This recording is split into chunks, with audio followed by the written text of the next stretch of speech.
सबको जय मसीह की। भाई और बहनों, अगर आप बहुत निराश हैं, हताश हैं और दुखी हैं तो आप इस ऑडियो को ज़रूर सुनें। मेरे प्रिय भाइयों और बहनों, हमें जीवन में किसी भी निराशाजनक परिस्थितियों में हताश नहीं होना चाहिए। हिम्मत से हमें अपनी ज़िंदगी को आगे बढ़ाना चाहिए। अगर हम परमेश्वर पर भरोसा रखें और उसकी आज्ञाओं को मानें तो हमें ऊपर उठने से कोई भी नहीं रोक सकता।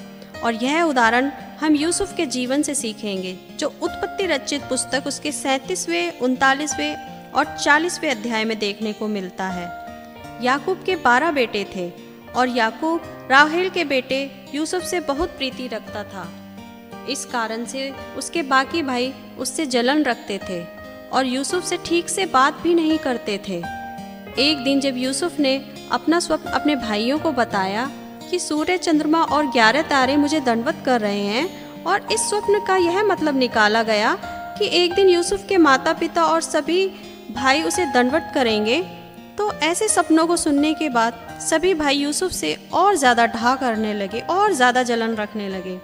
एक दिन पिता याकूब ने यूसुफ से बोला कि जाओ और अपने भाइयों को शकेम में देखकर आ कि वे वहाँ कुशल से हैं। वे वहाँ अपनी भेड़ बकरियों को चराने गए हैं। तब यूसुफ अपने भाइयों से दोतान नामक जगह पर मिला। भाइयों ने उसे आते हुए देख उसे मार डालने का षड्यंत्र रचा और पहले उसे उठाकर एक सूखे गड्ढे में डाल दिया और फिर वहां से निकालकर मिधानी व्यापारियों को बेच दिया। व्यापारी यूसुफ को मिस्र लेकर गए और मिस्र में फिरौन के एक हाकिम पोतीपर को बेच दिया।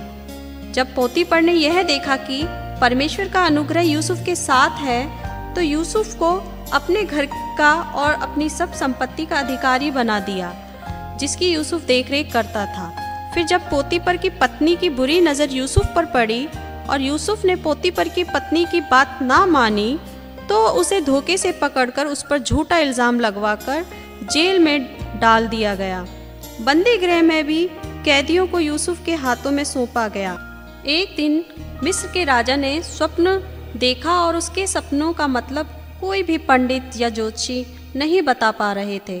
राजा के दरबार में एक पिलानेहारों का प्रधान था जो यूसुफ के साथ जेल में था।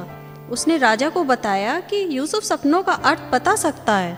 तब दरबार में यूसुफ को बुलाया गया और परमेश्वर के अनुग्रह से यूसुफ ने राजा के सपनों का अर्थ बता दिया। फिरौन राजा ने यूसुफ को मिस्र देश का ऊपर अधिकारी बना दिया। भाइयों बहनों, यूसुफ की ज़िंदगी कहाँ थी? वह सूखे गड्ढे में डाला गया और परमेश्वर ने उसे मिस्र देश पर अधिकारी बना दिया। इस तरह अगर हम अपने परमेश्वर पर भरोसा रखें, उसकी आज्ञाओं को माने, तो परमेश्वर हमें अपनी आशीषों को देंगे। हमारे लिए परमेश्वर की कल्पनाएं अलग हैं और वे हमारी कल्पनाओं से श्रेष्ठ हैं। इसलिए धीरज के साथ हम परमेश्वर से प्रार्थना करें, हमें उत्तर ज़रूर मिलेगा। आमीन।